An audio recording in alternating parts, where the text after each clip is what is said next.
I thought I was losing my mind, until I followed her.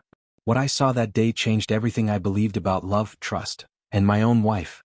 The door creaked open, letting a harsh streak of light cut through the dim quiet of the living room where I was sitting that Friday afternoon. A tall man stepped in, pausing to scan the space. I gave a slight wave, motioning him over to the table, and he made his way toward me with a grin. His name was Gerald William Cassidy, but he insisted everyone call him Butch. Butch Cassidy. He wore a pair of worn jeans and a cowboy hat that looked like it had seen plenty of miles. Butch was a long-haul trucker with the same company I worked for. We supplied bakery goods across state lines. On top of managing our local plant, I also oversaw 2 other facilities out in Pennsylvania and Ohio. I'd taken the day off specifically to sit down with Butch and talk through some things that had been weighing on me. He'd already wrapped up his afternoon delivery by then. Most days he was up before sunrise and done by lunchtime. Lately he'd just stick to light jogs around his neighborhood, not needing to be out for too long. There was a time when Butch and his ex-wife Martha were pretty tight with my wife Delia and me. But that changed after their messy split. I hadn't laid eyes on him in about 6 months, so before inviting him over, I gave him a call. "Hey Butch, how you holding up?" I asked when he answered. "Well, hey there pal. What's going on? Honestly, I'm a bit surprised to hear from you. Felt like you'd written me off ever since the divorce," he replied with a chuckle. "Figured I was no longer on your approved friends list." He wasn't wrong, we hadn't talked much since he and Martha called it quits. I told him, "Yeah, I get that. After your divorce, Delia practically turned your name into a curse word. She held you responsible for all the trouble in our marriage too. Even when I tried to explain that Martha was the one who had stepped out on you, Delia would just smirk and call it karma, for your own missteps. But I know how Dee thinks," I went on. Still, I didn't want to challenge her on it. She's always simmering about something and I wasn't looking to add fuel to the fire. Sometimes it felt like I was walking on eggshells just to keep things calm. We agreed to meet up at a place called The Establishment, a quiet bar that had just enough atmosphere to let you talk without raising your voice. After we sat down and chatted for a bit, we waved down a waitress and ordered a couple drinks. Butch glanced at her, gave a polite nod, but didn't crack a joke or try to charm her like he used to. He could tell this wasn't one of those light-hearted catch-ups. He was waiting, letting me steer the conversation, knowing something heavier was coming. The truth was, Delia had never wanted me to cut Martha out of our lives after the divorce. She always insisted we try to maintain that friendship, as if pretending nothing had changed would make things easier. I never fully understood why she cared so much, but I went along with it, at least on the surface. "Butch," I started, taking a breath, "this might sound like it's coming out of nowhere, but I need to lay it out straight. I've got to admit, I've never been too fond of Martha, especially after everything went down between you two. But that's not why I asked you here. There are things I need to understand, questions only you can help me answer." Butch raised an eyebrow, his expression turning serious. Then gradually, a knowing smile crept across his face. He leaned back in his chair, arms crossed loosely. "Sounds like somebody else is running into problems at home," he said, half joking, but with something more behind his voice. I narrowed my eyes. "What makes you say that? Do you know something I don't?" He shrugged, but it wasn't careless, it was thoughtful. "Look, I don't have the full picture. But I've got my hunches. After Martha and I split, your wife and her got real close. I mean, surprisingly close. And in my experience, that kind of thing never leads to anything good." I leaned in a bit, trying to keep my tone calm. "What were the signs? What tipped you off that something wasn't right?" Butch sat there thinking it over. His eyes flicked toward his empty glass, so I flagged the waitress again and ordered us both another round. When the beers arrived, he took a long gulp, nearly draining a third of the glass in one go, before he spoke again. At first it was subtle. Martha, who never stopped talking, honestly she used to drive me nuts with her constant chatter, suddenly went quiet. She'd be home, but it was like she wasn't really there. And when she did speak, it was just nonsense. Surface-level stuff. Nothing meaningful. It felt like she was avoiding any real conversation. He paused, taking another sip and staring out toward the wall, eyes unfocused. Then came the arguments. Over the tiniest things. And I mean nothing, like how I folded a towel or how long I left the porch light on. She'd just wait, almost like she was counting the seconds until I said something she could twist into a reason to blow up. It wasn't about the actual words, it was like she needed the fight. He looked back at me, his face hard to read now. That's when I started thinking something deeper was going on. I couldn't put my finger on it at first, but something had changed in her. That's when the suspicion started creeping in. He exhaled slowly, his voice dropping just a little. And now, it's only been a few months since our divorce was finalized. But I still can't shake the feeling that there's more to the story than what I've been told. I always had a sense that Butch still carried feelings for Martha, no matter how badly things had ended between them. But I also knew deep down he couldn't bring himself to forgive her, not when she acted like none of it even mattered. There was no remorse, no effort to make things right. That's the kind of silence that cuts deep. I went on. After a while, I started doing something I never used to. I began calling home during the day while I was at work. Just random calls during business hours. At first, I wouldn't even say anything when she answered. I just listened for a second, then hang up. I know that sounds odd, but something in me needed to hear her voice when she wasn't expecting it. This went on for about 3 weeks. And in that time, I started noticing a pattern, one that didn't sit right with me. Most days she was home. Every day except Wednesdays.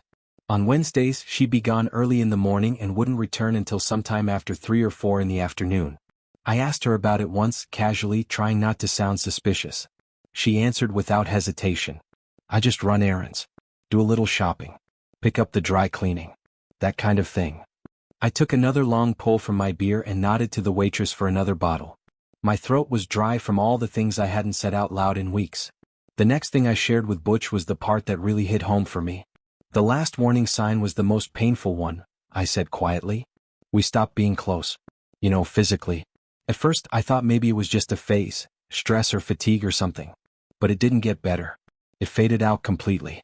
I finally had to bring it up, and even then it was like she just went through the motions. No emotion. No spark. It was like being with someone who wasn't really there. That was hard to admit. We used to be close. We had fun, real connection. Then just like that, it disappeared.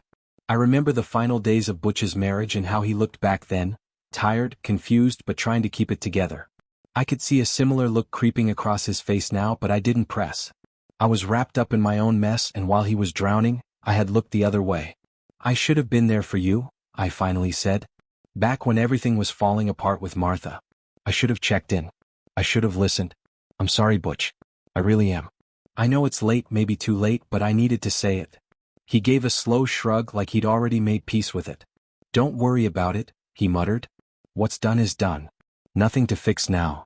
Then I told him how it all came to a head for me. That Wednesday, the last one before it all came crashing down, I took the day off without telling her.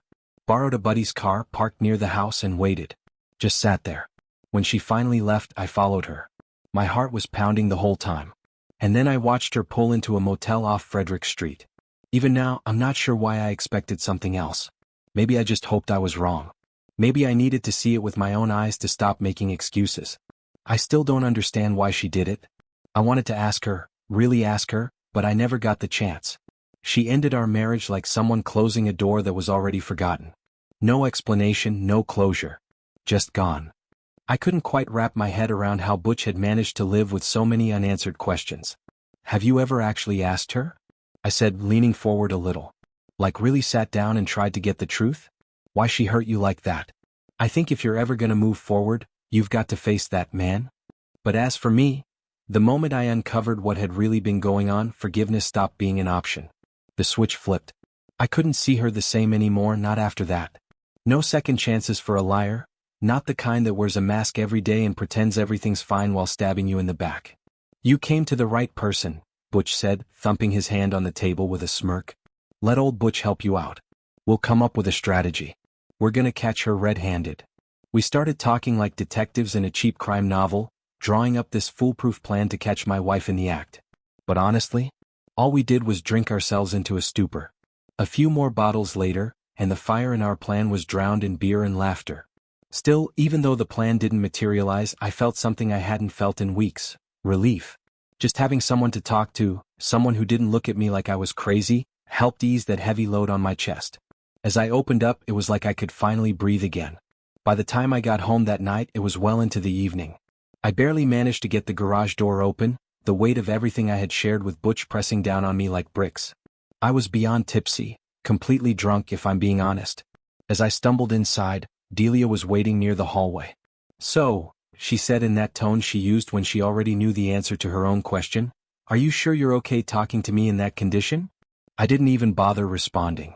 I wasn't in the mood to exchange words, not when my mind was spinning and my chest still tight from everything I'd said. I walked past her, straight to the bathroom, desperate to shake off the night. I turned the hot water on full blast and stepped into the shower. As the water hit me, I felt the tension start to melt. I could think clearly again. It was strange, like the heat helped bring me back to myself. By the time I got out, I was standing tall again, more like the man I used to be. It was just water, but in that moment, it felt like a reset. Drying off, I mentally prepared for whatever came next. Then her voice rang out from down the hallway. "Where were you last night?" "I was with Butch Cassidy," I said flatly. "You remember him, right? The guy your dear friend Martha claimed cheated on her with the man she's actually been sleeping with?"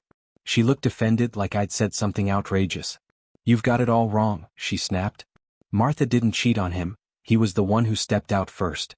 She just got tired of being lied to and walked away. Jack and Martha were just friends. It was Gerald who ruined it."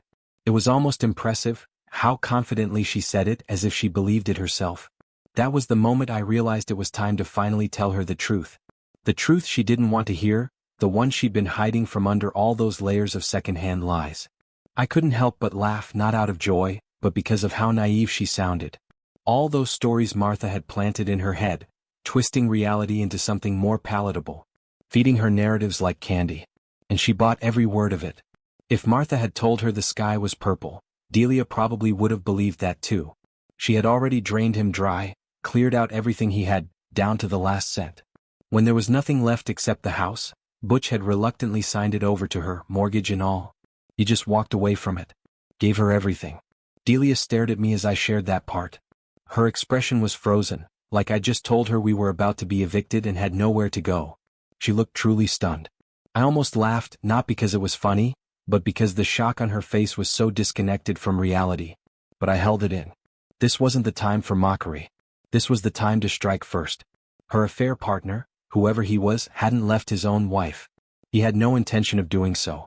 And when the fantasy fell apart, Martha was left scrambling. She ended up selling the house just to pay her legal bills. Still, none of that seemed to bother her much. If Delia was walking that same path, then I knew she'd start getting careful, start covering her tracks. If she really was cheating, she'd begin destroying any trace that could point me to the truth. But I also knew something else. Sooner or later, she'd be backed into a corner and have to explain herself. That moment would tip the scales. And if I played this smart, I'd have the upper hand. Even though she acted like she had everything under control, I already sensed she was unraveling. And the strange thing was, I didn't feel panic. I wasn't pacing the floor or losing sleep. Instead, there was this weird calm inside me. Like the storm had passed and I was just waiting for the sky to clear. I realized then that I wasn't afraid of losing her, not anymore. I had been living in a lie for so long that the truth didn't scare me. It actually gave me clarity. "Hey, just curious," I said casually one morning as we sat in the kitchen. "Do you have any plans for today? Going anywhere?" Delia froze for half a second, just long enough for me to catch it. Then she turned her back to me, fiddling with the dishes in the sink, trying to act natural. Her voice came out calm but a little too measured. "No. I'm just staying home. I've got a few things to catch up on, laundry mostly." There was a pause. Then, as if it was an afterthought, she added, "Oh, and later tonight I'm watching a new movie with Martha." And just like that, the truth began to leak through the cracks. Of course, she wasn't going to Martha's to watch a movie. She was going to meet the same man she'd been sneaking around with. I could feel it in my gut. Everything about her tone, her body language, it all confirmed what I'd feared. Just then, Delia came walking out of the house, keys in hand, heading straight for the car. Butch and I were already in position. When we saw her approaching, we dropped low, ducking behind the bushes to stay out of sight. We watched as she got into her car, started the engine, and backed out of the driveway. We trailed her slowly, making sure to keep our distance. When she reached the intersection at Madison, she turned right, and unknowingly drove right past us. Butch sat up straighter in the passenger seat, following her with his eyes as she pulled up to the intersection where Madison met Main Street. We both knew what was coming next. We stayed put until we saw her make a left turn, heading toward the city. Butch pulled out slowly behind her, and I kept a decent distance between our car and hers. Far enough not to be noticed, close enough not to lose her. About 10 minutes later, Delia pulled into the parking lot of a small diner tucked between a gas station and a rundown motel. A few seconds passed before another car slid in beside hers. They both sat there for a moment, long enough to make my stomach turn, then pulled out and drove off together. That was the moment it hit me. I didn't want to keep doing this. I didn't want to spend another second trailing her around, sneaking through my own life like some kind of detective in a bad drama. I just wanted it all to be over. Whatever she had done, whatever she was doing, I didn't need to see it again. I wasn't going to camp outside the house or listen through windows. That's not who I am. She betrayed me. That much was clear. She gave herself to someone else while still wearing my ring. That's the only truth that mattered. They were gone for about an hour and a half. Plenty of time to do whatever they intended to do. Maybe they parked somewhere and acted like reckless teenagers in love. Or maybe they went back to one of their places. At that point, I didn't care. The damage had already been done. The question now was, how would she respond when cornered? Would she deny it all, pretend I'd gotten everything wrong? Or would she try to downplay it, make it sound harmless or unintentional? I didn't know. But I was ready to find out. Later that night, I heard the engine before I saw the car. The roar of it echoed into the garage, loud and careless, like she wanted to be noticed. When she stepped inside, her makeup was still fresh, her clothes were sharp, just a little too bold. It made me wonder, was all this dressing up her way of filling the gap in our marriage? Was she trying to prove something to herself? Maybe somewhere deep down she thought she deserved more. Maybe she felt like I'd fallen short and couldn't admit it to herself. Or maybe she just liked the attention. Whatever the reason, she never stopped to think about the consequences. I looked her in the eyes and said quietly but firmly, I think you're lying to me. I believe you've been cheating on your husband. That's where I stand now. You can prove me wrong, but I doubt you will. Her face broke. Just shattered. Tears started rolling down her cheeks as the weight of it all settled in. She tried, desperately, to pull herself together to say something, anything, that would erase the truth. You've got it all wrong, she sobbed. None of that happened. Everything you're thinking, it's not true. I swear to you. I didn't cheat on you. Please, believe me. But I couldn't. Her words sounded too much like Martha's, scripted, defensive, empty. I'd heard it all before. I'm sorry, I told her. But I can't trust you. I just don't believe anything you say anymore. She rocked slightly where she stood, crying harder now, struggling to find the right words, but nothing came out. No story, no excuse, no quick lie. Because when you're not prepared, it's hard to make something up on the spot. And I was done waiting for lies to feel like truth. I'm going to pack my things and get out of here as soon as I can, I told her, my voice calm but cold. Tomorrow morning I'll be calling Harold Foley to get the divorce process started. He's my lawyer, you'll need to find your own. The second those words left my mouth, she jolted upright, throwing her hands into the air as if physically pushing back against reality. No. No, you don't mean that, she stammered. Her whole body trembled with disbelief. She looked like she couldn't even fathom the idea of our marriage ending, like it had never crossed her mind that I might actually leave. I turned to face her one last time, and something in my expression must have shifted, because she flinched. In that moment, for the first time in our entire 9-year marriage, she was afraid of me. Not because I raised my voice or made any move toward her, I never would, but because she finally saw what it looked like when I had nothing left to give. No more words. No more chances. She saw what quiet fury looked like and she was scared. I can't keep listening to this, I said under my breath, half to her, half to myself. I thought I could, but it's just too much. Even for me. Please, don't. Stop. I cut her off. Just stop. Don't say anything else. Just step back and be quiet. I turned and stormed down the hallway to our bedroom. My hands were shaking as I yanked open drawers, grabbing anything I could fit into my overnight bag. I didn't care if socks were mismatched or shirts were wrinkled. I just needed to go. My breathing was shallow, fast, and I could feel my pulse in my ears. I zipped up the bag, slung it over my shoulder, and left the bathroom lights on behind me. This wasn't an outburst fueled by rage. It was something deeper. Cold and settled. I knew I wasn't going to explode. I wasn't going to scream. But the weight of that night, of everything that had led up to it, was finally crashing down. And I needed to be anywhere but there. Somehow, though, in the middle of all that, Butch and a few cold beers helped me keep my balance. I didn't break. I didn't burn out. I knew the pain was going to rise again eventually, but not tonight. I'd earned a moment of calm. The next morning, Sunday, I woke up feeling like I'd just been in a brutal 10-round fight with no winner. Every muscle ached. My head throbbed. My heart felt heavy. Butch had some errands to run and told me to make myself at home. I thanked him, cleaned up, and changed into an old pair of jeans and a faded t-shirt. In the kitchen, I found a carton of eggs and threw together a quick sandwich. It wasn't much, but it felt grounding, something normal in the middle of all the chaos. I had spent the night on his living room couch. It wasn't particularly comfortable, but at least it gave me space to think. The spare room was more of a home office. No bed, just a desk, a phone, and a computer, but the office chair was surprisingly decent, and it gave me a sense of normalcy, like being back at work. I sat down, stared at the phone for a few seconds, then finally picked it up and dialed her number. "Hello," she answered. "Hi, Delia. It's me," I said, my voice low and flat. "I'm sorry about last night, but I had to leave. I had to go before I said, or did, something I'd regret." "Peter. Thank God," she said, clearly shaken. "I didn't know where you were. I called Martha and I even tried Butch. Please, can we talk?" "I really need you right now," Delia said, her voice trembling through the phone. "Even if you still don't believe me after everything I say, that's okay. But at least give me a chance to explain. Please." I paused, unsure if I was willing to hear her out. But before I could even answer, she added, "Good. I'll be here. Come by in an hour if you want. You don't have to say much. You can even just tell me that you feel bad and walk away. But please, just show up." Then the line went dead. I couldn't really explain why I agreed to go. Part of me expected nothing but more hurt, more words that would tear at wounds not yet healed. But something, some stubborn hope, maybe, kept me from staying away. Maybe I wanted to believe it had all been a misunderstanding. Or maybe I just needed closure, whatever form that took. She had already broken so much inside me without even fully realizing the depth of what she'd done. So why walk straight into more pain? I don't know. Maybe a small part of me still wanted it all to be a mistake. "We just need to talk," she had said. "That's all. We need to talk and make an honest effort." So I went. When I stepped into the house, something strange happened. I paused in the hallway and looked around, not just glanced but really looked.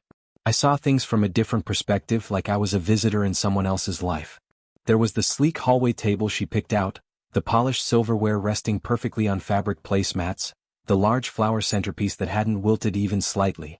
It all looked so intentional, like she had built this life for display.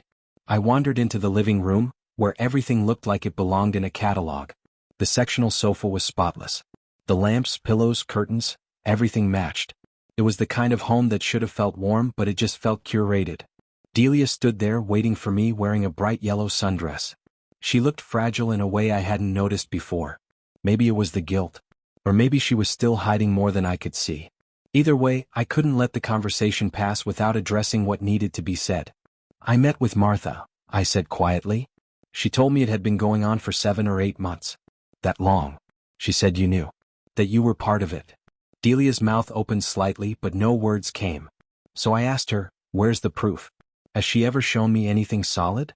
How did she even find all this out? Was she working with a private investigator or just piecing together rumors? Honestly, the whole thing sounds made up." "If that's the story you're sticking with," I added, "then I might as well leave right now." "Peter, wait. Please wait." Her voice cracked. "Nothing happened the way you think it did. I swear. I know it looks terrible, but I promise, there's more to it than what Martha told you. She's not telling the whole truth." The desperation in her voice felt genuine. But I couldn't shake what I'd heard, what I'd seen. "I convinced myself you were the one cheating," she said softly, her eyes locked on mine. "I started believing that's why you were always coming home late. Why you'd leave right after dinner without much to say. I told myself I was right. That everything made sense. But none of it was real," she whispered. "It was all just in my head. And now I've ruined everything." I took a step back, shaking my head slowly. "I don't know what's true anymore," I said. "And I don't know if I even want to. I know I made you a promise," I told her, my voice shaking more from emotion than volume, "but I can't keep it. Not when you're turning everything around and putting it all on me." Her face twisted in frustration, but I didn't let her speak. "I won't sit here and let you blame me for everything that's gone wrong between us." In a flash of anger I couldn't contain, I stood up from the kitchen chair and shoved it aside.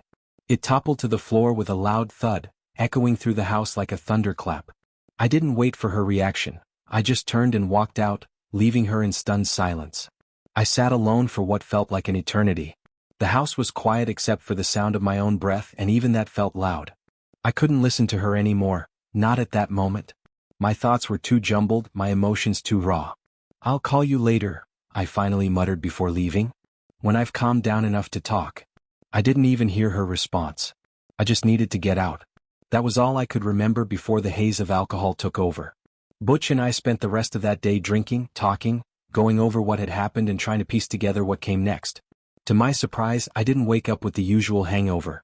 In fact, I felt surprisingly clear-headed, so much so that I made a decision then and there. I was going to call Delia. I walked back into the small spare room, picked up the landline and dialed her number. "Hello," she answered, her voice soft but uncertain. "It's me. Peter." "Peter? Is that really you?" "Yeah. How are you?" She didn't answer right away. Then, with a mix of anger and hurt, she said, "How am I? You left without giving me a chance to explain. You promised me you'd let me talk, but you broke that promise." She sighed sharply before continuing. "If you come home now, I'll tell you everything. About Philip. Matters, Peter. You need to hear it. Please, just come back." Her voice trembled, not just with sadness but with urgency. For some reason I said yes. "I'm coming. I'm still willing to listen, for now." Before leaving Butch's place I checked on him. He was out cold, deep in sleep, breathing slow and even. I scribbled a quick note on a scrap of paper, just so he wouldn't worry if he woke up before I got back. I placed it beside his last half-drunk mug of beer and quietly slipped out. When I pulled into the garage back home, I felt a tightness in my chest. It was hard to tell if it was stress or anticipation. But either way, I went inside. Delia was sitting in the living room. Her tea sat untouched on the coffee table, steam still rising. She looked up when I walked in, almost startled to see me standing there. She opened her mouth to speak, but I cut her off.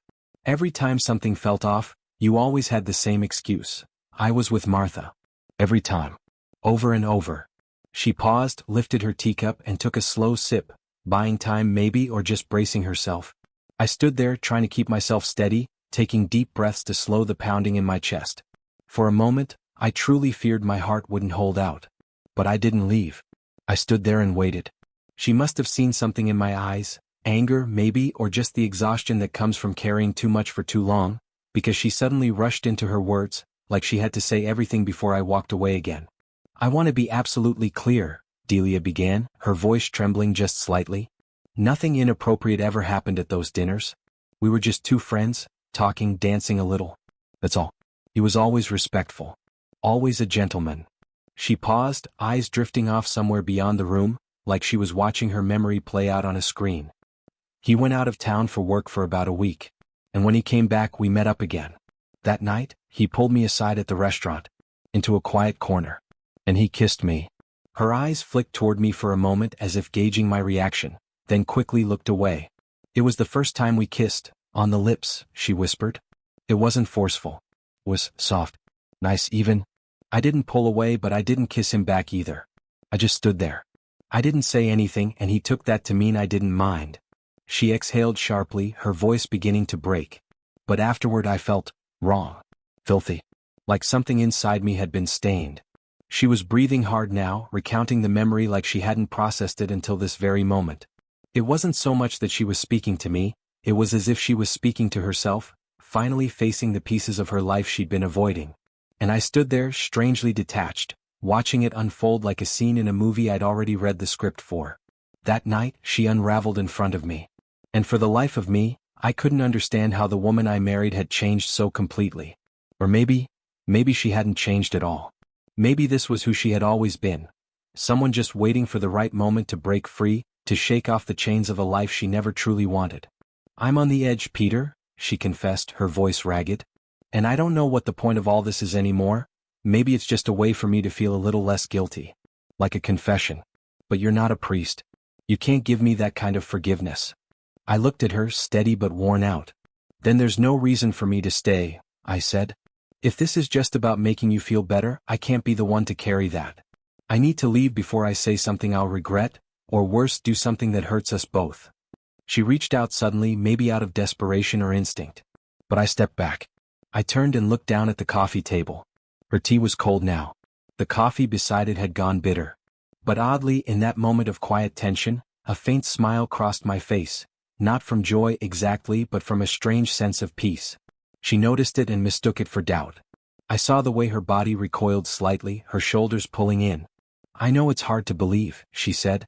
"But it's the truth." And now that I reflect on it, she wasn't wrong. The same could probably be said about me. She began to doubt me because in her eyes I had changed too. My routines. My mood. The distance. It wasn't all her imagination. She knew me well enough to spot the shift just like I had sensed hers. But I had been too caught up in my own struggle to see what I was becoming. That's what happens when you get lost in yourself.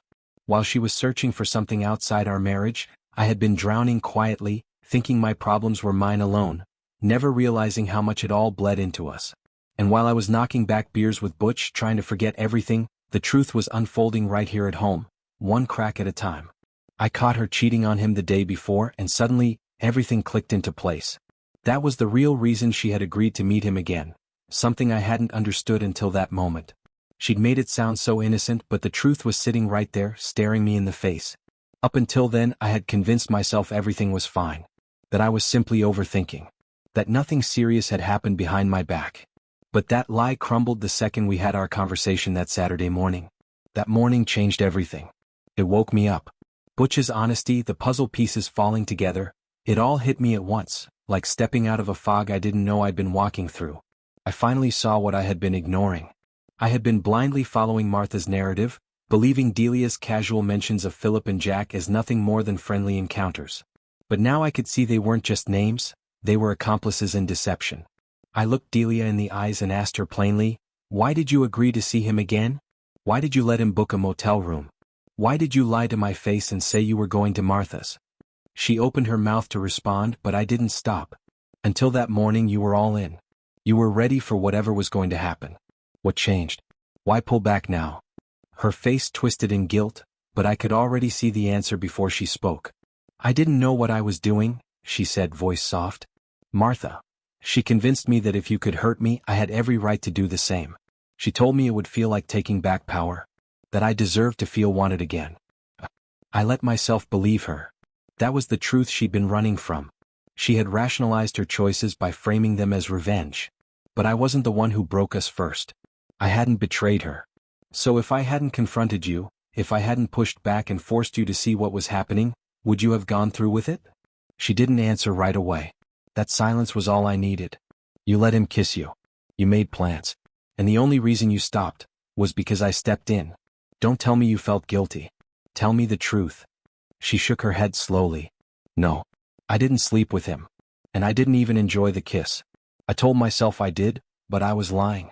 I didn't want him. I was just trying to convince myself I could hurt you the way I thought you hurt me." I took a deep breath, my voice low and tired. "You weren't trying to hurt me. You were trying to justify what you'd already decided to do." And with that, the foundation of our marriage collapsed. I could no longer hold on to the illusion of repair. The next day I filed for divorce. Delia didn't fight it. There were no pleading words, no desperate last-minute promises. Just quiet acceptance. Maybe even relief. As for Philip Tartan, the man she nearly threw everything away for, I didn't let him off easily. A few days after I left, he was attacked outside a local bar by two masked men. The police opened an investigation, but with no camera footage from the bar's entrance, there were no suspects. The whole thing was dismissed as a failed robbery attempt. The case was closed. After the divorce was finalized, Delia sold the house.